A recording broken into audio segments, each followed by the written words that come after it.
Hi, everybody, and welcome to the course of World History. I'm your host, Mr. Samuelson.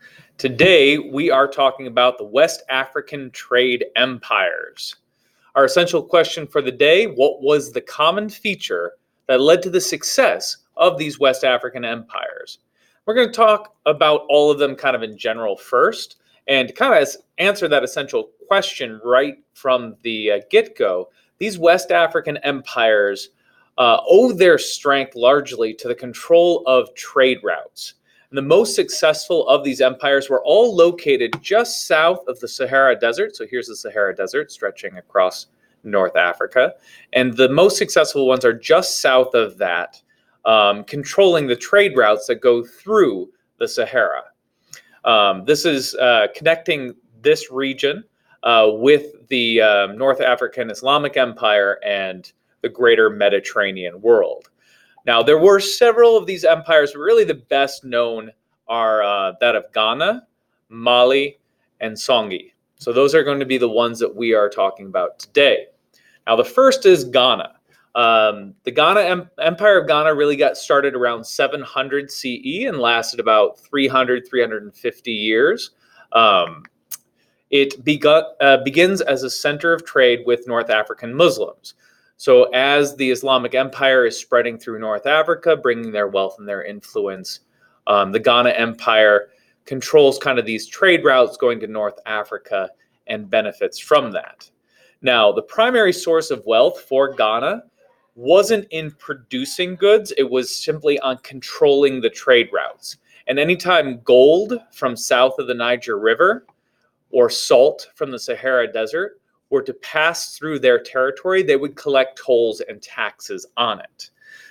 This was very successful for the Empire of Ghana, so much so that it was kind of like their lifeblood. And once some of those trade routes started to shift and they started to pass through other regions, the Ghana Empire lost their wealth. Without their wealth, they lose their power, and they eventually collapse due to this lack of trade revenue. Now, their successor empire, the Mali, come to control the region, Niger River Valley up through the Sahara Desert, from 1200 to 1500 CE.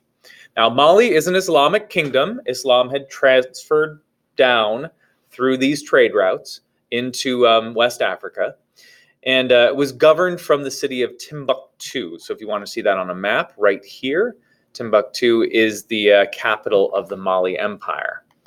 Now, the wealth of Mali is tied to control of the gold trade. And unlike Ghana, Mali also controlled the mines. And with control of the mines and the trade routes, they were substantially more wealthy than the Ghana were. In fact, one of the Mali emperors, the Emperor Mansa Musa, is calculated to be the wealthiest person who ever lived on Earth. Because during his control of the Mali Empire, it's estimated that he was under personal control of about half of the known gold on Earth. It's really incalculable how wealthy this person was. Now, all good things come to an end. Mali will eventually collapse due to a combination of external pressure and internal rebellions.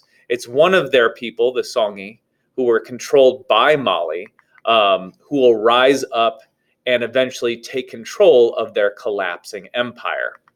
Songhai rose to become the main power in this region, especially after they gained control of those gold mines. Those gold mines had been the source of wealth for Mali, and once Songhai is able to overthrow those territories that control the gold, they then replace Mali as the dominant power. In addition to gold and salt, which had been the main trade items, though, Songhai really boosts what had been a minor trade item.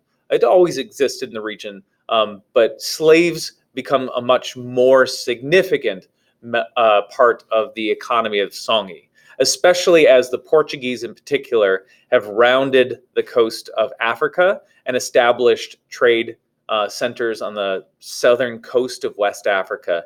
Songhai becomes very much involved in waging war on their neighbors, capturing their neighbors, and then selling their neighbors to the Portuguese.